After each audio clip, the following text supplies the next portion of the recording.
everybody. We are back with our very, very special guest. Everybody, welcome to the show, Kevin Delgado. How you doing Kevin. out there? Yeah, well, thanks for being here. I think Chris got to interview a long time ago at a Comic-Con in Buffalo. Is where you guys first met, right? Yeah. Things are a little different now. People haven't been going to so many cons, but we finally got you on the show. So, with all our first time, I guess it'll be a first time guest. We'll still refer to you as. Let's hear your origin story of what got you into comics. You know, why? Obviously, you do graphic design, right? So that's kind of a little bit there, but what made you want to get into making your own comic? Well, I've always been like a fan of comics since the early '90s. I had an older sister, and she would always bring home comics and stuff, and I was like, "Ooh, what are those?" You know what I mean? And then Yeah. between that and this is when comics were huge. We're talking like the Jim Lee, Rob Liefeld, Todd McFarlane era, where they were, still at Marvel. So there was that, the Batman the Animated Series cartoon, the X-Men cartoon, Teenage Mutant Ninja Turtles cartoon, the video games, the old arcade game, the old X-Men arcade game, which is a classic, the old Simpsons arcade game, you name it, just a product of the culture, really. So I liked comics growing up, and then I kind of evolved with them too. So I stopped reading like little kid comics and, got into like Spawn and The Darkness and Witchblade and pretty much whatever Top Cow was putting out at the time. And then I kind of waned out of comics for a while, and then I got back into it in like the mid 2000s. And that's when I was going to school. I went to the Art Institute of Pittsburgh, and I started reading the Astonishing X-Men, and that's the book that pulled me back in. And then I was kind of reading, Marvel's under like Bendis's run and stuff like that. And ever since then, I just always kind of been into it. Went back and got into all the classics, the Alan Moore stuff, Frank Miller. Yep. I'm still always like digging and finding new books and stuff that I like. So what got me into actually drawing comics was I'd always wanted to do it, and I had done it in like, little things here and there growing up, and make like comics about aliens taking over and stuff, whatever. But to actually put a book out, I'm a creative person, whether like I used to do a lot of music, obviously, graphic design, art, illustration. It was just more of the fact that like I just wanted a new creative outlet at the time. And what really pushed it, because I was developing Voltanis like kind of in the background over a couple of years, but so I got into an accident where I broke some vertebrae in my spine. And so I was like in a back brace and stuff, and I wasn't really, I needed something to do. So my friend challenged me to draw 100 Marvel characters in 100 days. So I just sat down every day and drew and made myself discipline. And through that, I, started really drawing pages and taking it seriously, and like looking up conventions to go to and showing, comic professionals my art, and, trying to learn what I could, because I'm self-taught. So just kind of doing that, just fishing out, from other sources and finding other local creators too, and seeing if they had the time to like work with me and stuff. So everyone in Buffalo that makes comics, I mean, for the most part, we all know each other, we all hang out, we all do the same shows together, So I think that's a good way to grow too. Yeah. It definitely helps from what we've heard, like building a community with fellow writers and artists and stuff like that. And just really quick, back to your time in Pittsburgh, did you ever go to is it Edie's or Ides Entertainment, the huge comic shop there? I've never been to Ides. Okay. But I've been to I lived in Oakland, so I went to Phantom of the Attic in Oakland, and it was also like a half a block away from where I worked. But actually they carry the Volantis trade there too. I'd have to check and see if they had sold out of that or not. But yeah, that's the one I kind of went to just because of proximity. hmm It's I think Pittsburgh is one of the interesting cities for comic shops because there's some good ones there. Yeah. And I mean, not every city that I've gone to has like a nice presence of it. Like Pittsburgh's one of them, and I always thought that was pretty interesting. So it's kind of cool. Yeah, I go to Pittsburgh quite often, and hmm more recently it's usually I'm on the weekends, so I don't really not all the shops are open when I get a chance to get out there. So, but I'm going back there in like 2 weeks. Maybe I'm trying to make a trip out that way. Yeah, yeah. But anyway, so let's hop over. So you said Volantis. You were kind of like thinking of a couple for a few years before you really got to doing anything with it. Yeah, I'd say I started plotting it out, kind of developing it back in like 2014, I want to say. hmm But Okay. I didn't start drawing it or anything till like 2015, 2016. And then even after I started drawing it, I stopped for like a half a year for some reason. I think I had to work or I can't recall. But I did take like 6 months off between the time I started it and I actually like got back to work and finished it. And So yeah. no, what? So give us the plot synopsis. What is this thing that you're developing? This huge world. So it's a over it's a epic saga, I guess. It's about a warring family set 100 years in the future. So I was studying engineering at the time. So I was like developing like technology that is plausible that would be used like 100 years from now, given the cataclysmic event that leads to the origin of the story, basically. So um, a big a big inspiration behind it is the book 100 Years of Solitude by Gabriel Garcia Lopez. hmm Marquez, my bad. It's been a while since I read it. But the that book was about a family kind of going through the same thing. It's about a Colombian family and like they owned a banana plantation and it took place over 100 years. So it goes throughout the generations of the family. In my hmm book, it's kind of doing the same thing, except for it's not spanning 100 years. It's just set 100 years into the future. So Okay. the overarching baddie is the matriarch of the family, but she's grown corrupt over her 100-year rule or whatever. hmm So her great grandson, wants to like bring peace and prosperity to it. And then along the line, I've like introduced all these different characters and like magic surrealism and future technology, and that kind of drives the plot in different areas and stuff. With that said, Volantis has been on hiatus for about a year just because I've done like 5 other books in between. So when I get the chance to get back into it, I definitely want to finish up like the main story arc for now. How far into it are you right now? Uh, I'm halfway through the ninth issue, and I was gonna end it at 12, and then if I got the chance to do it again, I would do another 12 issue arc. I wanted to do like three 12 issue arcs, so I definitely want to finish that up so I can at least get like a second trade.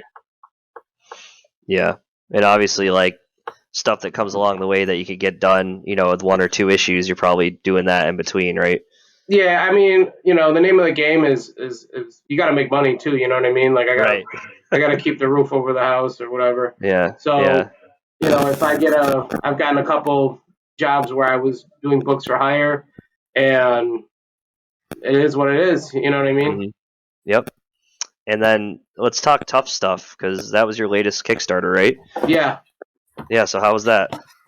It was great because yeah, right. Yeah, he's got it right there. Nice. Thank you. I appreciate that. Thank you so much.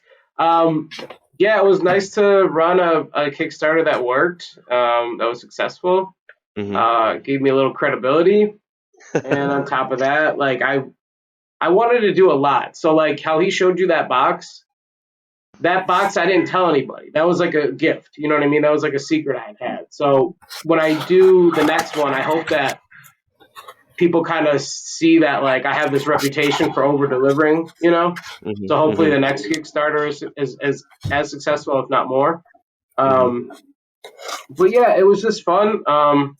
I did it. I was drawing the book as I was running the Kickstarter because people were buying their way into it. Like that was one of the tiers, is you could be drawn into the book. So Okay. I was literally doing it as I went. So it was kind of cool because I that was the quickest I ever did a project because I handle the penciling, inking, lettering, art. I do every step of it.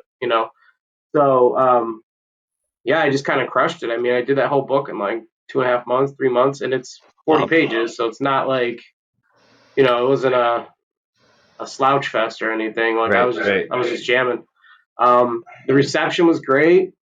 Sold a lot of issues. A lot of people liked it. I'm working on the sequel now. I'm going to announce a Kickstarter soon, very soon. Okay.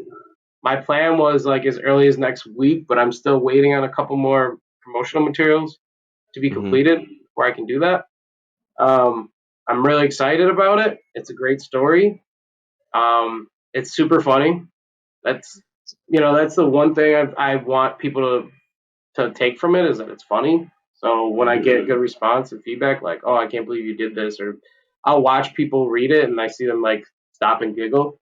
It makes me very happy. So it means I'm doing a good job. That's awesome. But yeah, it was just fun to do something different, and it to be a self-contained story. I think that helps, selling it. It's not like Volantis got hard.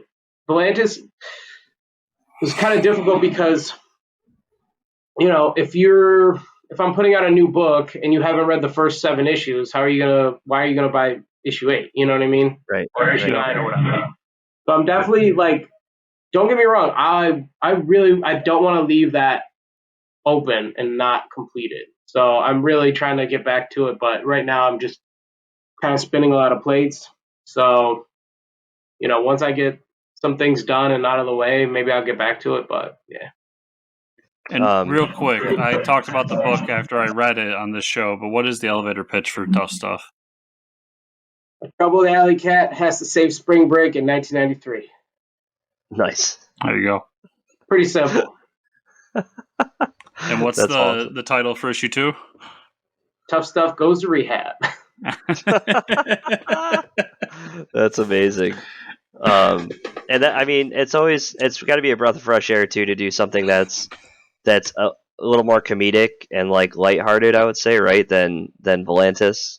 Yeah, and I don't have to draw like human anatomy, like perfect human anatomy on every page, and like worry about like stiff characters and stuff, Mm-hmm. And it's not like trying to be serious, so I can pretty much do whatever I want, So I'm getting more like zany, cartoony. Yeah, it's impressive to me to say that you did that in like 2-3 months because the book is high quality from the cover and how you did the wraparound to all the interior pages are just awesome. So kudos to that. Thank you. Yeah. I worked really hard on just nailing like every panel and the flow and storytelling and character design and the overall look. Like I used a very strict palette when it came to the coloring of it. I made my own like filters. I have like an overlay, so it kind of looks like I want it to look like an older book. And yeah, just really studying storytelling and making sure everything is there for a reason and making it exciting and making you want to pick it up and actually read it and not put it down. Yeah. And so you said every issue of Tuff Stuff is going to be like a standalone issue. Do you have a certain amount that you want to do, or are you just, as if it keeps going, you want to keep doing it? Yes and no. Yeah. Just Tuff Stuff. We'll see how Tuff Stuff 2 goes. I mean, do I have other Tuff stories written? Yes. Are they all as big and epic? Yes. But who knows? Yeah. I'll tell you what. The next one, the next one's bigger. I think it's bigger. It's funnier. It's definitely. It's bigger cast. Just you gotta elevate the stakes every time, right? Yeah, definitely. For sure. So the last one came in like a nice box and everything. So how do you one up that? What are you got some surprises planned maybe for the next one? Yeah, I would say so. Okay. No, because I didn't know about that either, and I'm like, damn, I wish I got like a physical copy now. Yeah. yeah, I think that's kind of like, what people are looking for too. Right now, I'm trying to figure out. So I did like a holofoil cover for the last one. I did a couple different print versions. I did a black and white. I did a normal one. I did the holofoil, and then I teamed up with a comics company called 3D Comics out of Depew or Lancaster. Anyways, and we did the variant. We did a score variant for them, which is the New Mutant homage. Oh, nice. So right now, there's 3 covers so far. And I'm just trying to see if I'm going to do any different kind of printing with them, or if I'm just going to leave it to the 3. So is that variant available anywhere, like on their website, or? This is only available through me and through 3D Comics. I don't know how many copies they have because we only did 100. They're individually marked and labeled and signed, and then they're sealed on the back, and they come with a certificate. Oh shit! So we did there's only a couple copies left. I have. We did an online sale, and we sold 70 of the copies the first day. Damn. So I've just kind of sold a couple stragglers here and there. But yeah, if anyone wants one, just contact me directly. The price point's a little high, so I think that kind of scares people away. But I think you have to have some sort of valuable markup for a book to be graded perfectly or something like that. Is that, you know anything about that? Yeah, I don't. Chris and I talk about this a lot. You're talking about CGC grading, right? Yeah, I don't really. There's some weird rules there. Yeah, we're not too sure about it because we've had some discussions of because you can't get over a 9.8, right, or something like that unless. Yeah. And honestly, I don't know because I've seen books that have been restored, and they don't get better ratings than they had before. So I don't, not to knock CGC, but I don't know what their set rules are for those types of things, Yeah, I've dealt a lot with the collector's market. Tuff Stuff is been popping kind of in the collector's market, so I don't really know how all that works either. But I know that we put a tamper-proof seal on there. Okay. Yeah. So when you submit it and everything, so it's got all that. So these sell for 30. So they're not readers. You know what I mean? They're not. Honestly, though, that's cheaper than I thought. Yeah. You probably could ask more than that. Yeah, because we'll talk after this because I'll probably buy one off you after this episode. I didn't know about those, but I only have 2 of these left. 2 of these boxes all together. But what I was doing was a whole pack of the 4 different print versions. Okay. That's so cool, the pack that it comes in like that. So you got, the black and white. The black and white. The regular A cover. Which I love that regular A cover. The holofoil. Oh, yes. Yeah, shiny. And then this one's kind of funny. I did a remark on this one. He's flipping the bird. That's awesome. That is awesome. So I was doing these sets for 75. I've got a couple left. I don't have any more of these boxes. So if hopefully people that really want to get in on this, they'll be more encouraged to get on the Kickstarter next time. And I'm still trying to figure out what I'm going to do with that, as far as what kind of reward and packages I want to do, because I want to get that number higher up. For sure. But I don't want to gouge people either at the same time. So it's a real fine line to walk. But yeah. So real quick in there, you also do music on the side as well, and I haven't had the chance to listen to any of it, but I know it's within the rap culture and all that stuff. Mike and I are metalheads, so excuse our ignorance on some of this. Yeah, I'm pretty. But how much of that was influence into Tuff Stuff? Because I do get some of that vibe from the 80s Florida scene within that book. The more of the vibe for Tuff Stuff was like B movies from the 80s and 90s, like real low budget. Like crap crap movies like Samurai Cop. I don't know if you ever heard of Amir Shervin. He's a director. He made like a bunch of movies in the 80s with no budget. They're violent. They're horribly like edited and dubbed, and like they all revolve around like cocaine and like thieving, and like there was like random gratuitous nudity for no reason. Like I just like really I like stuff like that. I don't know how else to describe it. I love B movies. I love movies that like people hate. I don't know, just like the weird practical effects from like just people really trying to make something out of nothing. Like I appreciate and love that so much. So that was the bigger inspiration on that. I wouldn't really say so much the music. I did make a Spotify like soundtrack for Tuff Stuff, and if you got one of those boxes that had a little card with like a QR code, you could scan it in. So I did have like a soundtrack, but it was more like random because I love pop songs and ballads too, and I'm really like ashamed to say that. I'm like a hip hop dude, but I love power ballads, man. What do you want me to say? Like, hell yeah. Put that out in the car. There's nothing like a good power ballad. Dude, I love it. Yeah. Even I like metal too, man. Like I like if the music's good, I like it. But yeah, I want to try to segue this into something else, but like I said, the big inspiration was low budget, late 80s, early 90s movies. Tubi. You ever go on Tubi streaming service? Oh, yeah, I know Tubi. Yeah. Go on Tubi and go on Cult Classics and just fucking pick whatever. Just pick whatever at random and I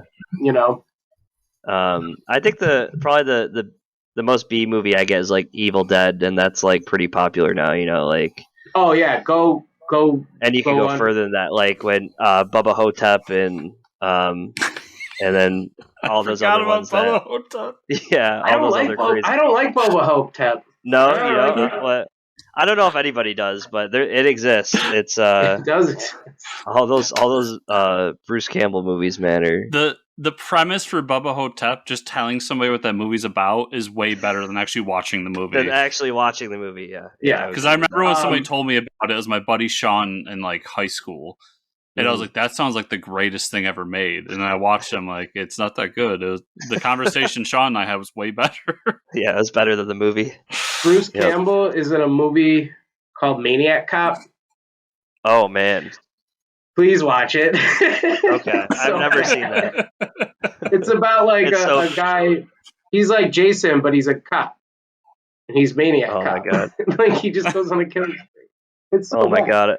I see the picture. It looks awful. That's Robert Zadar. That's his real chin. He's a beautiful man. Wow. It looks fake. It looks fake. No, that's his face.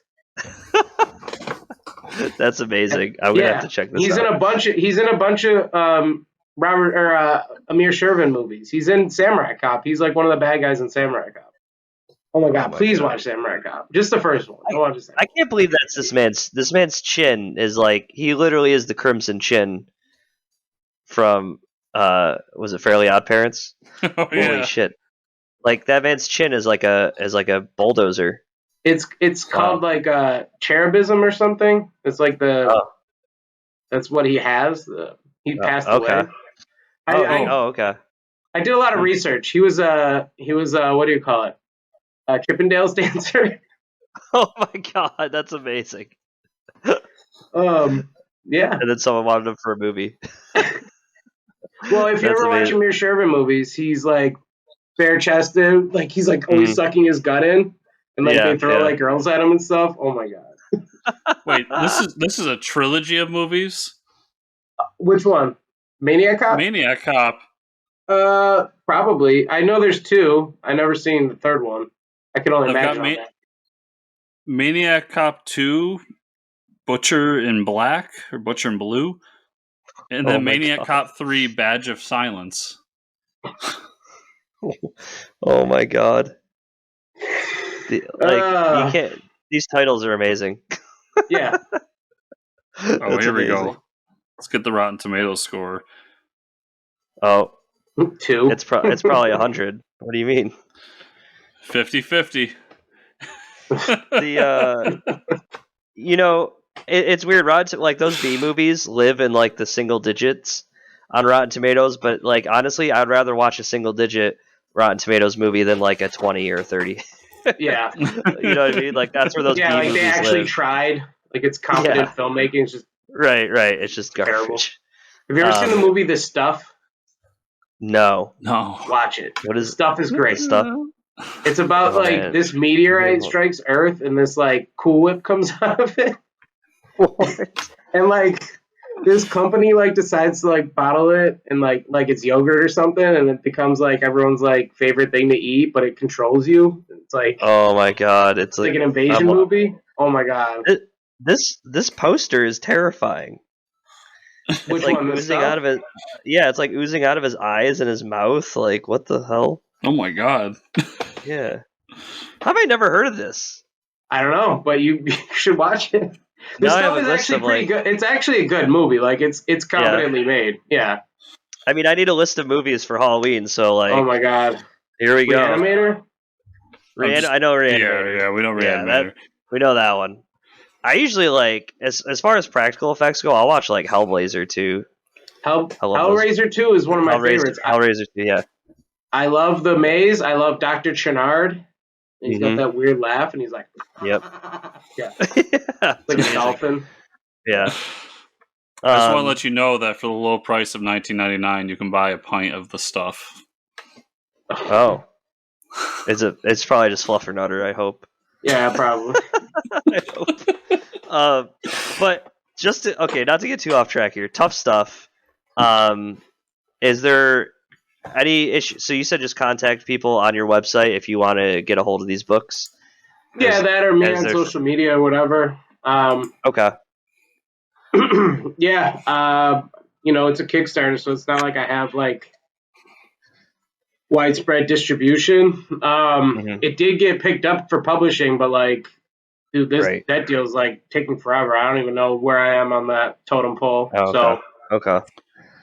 I'm assuming when we get issue 2 on Kickstarter, they'll be able to get issue 1 through that Kickstarter as well.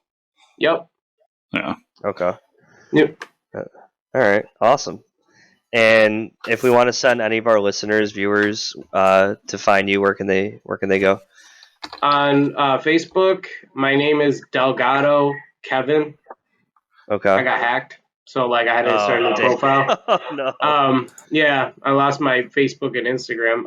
My new Instagram is Solstice Art or Solstice _art. SOLSTICE _art. On Twitter, I'm Frigid Giant, capital F, capital G, no space. Frigid Giant. I have a website. It's kevindelgado.co. And yeah, whatever. There's always links to everything between all of them. Like if you go on my Facebook, I have all my websites listed, Linktree or whatever. Mm-hmm. If you go through Instagram, same thing. If you go to Twitter, same thing. And then, I got a Linktree. You could tap into that. They're all conjoined and stuff. And there's always links and buttons to get everywhere. And you said there's a couple of comic shops that were selling your stuff too? Yeah. 3D Comics, Gutter Pop Comics. Actually, if you want to order online, Gutter Pop is probably your best bet. They got a really good online store. They have everything cataloged, and they ship out. And I never hear anything bad about them. 3D, same way. They're pretty good. Queen City and Buffalo, they sell my books. And yeah, that's pretty much it. I'd get out to more places, but I don't really like doing what do you call it? Not commission, but what is it called? Distributing kind of, or? Well, if I give a bunch of product to some place, I have to follow up with them and see if they sold it, and you know what I mean? It's right. I'd rather just have it if they don't buy it outright straight from me. It's I just don't like doing deals unless they're like that, so I'm covered, Yeah. But we'll see. We'll get more. And like I said, hopefully Tuff Stuff gets picked up for publishing, so it'll be widely distributed at some point. But I don't have a day, I don't have a month, I don't have a time, I don't have a year. So we'll see. Okay. Well, awesome. So yeah, everybody, the links to Kevin's website will be down below, and I also will have a link to Gutter Pop's website straight to pick up a copy of Tuff Stuff, so you can order it straight from them. So Kevin, thanks so much for being on. Oh, yeah, Thanks. hit Kevin up too. Yeah, just hit me up too. I ship out. I spent friggin' a whole month just shipping out books. So go straight to the source. No complaints, by the way. So okay. Thank you. Thanks for having me, guys. I really appreciate it.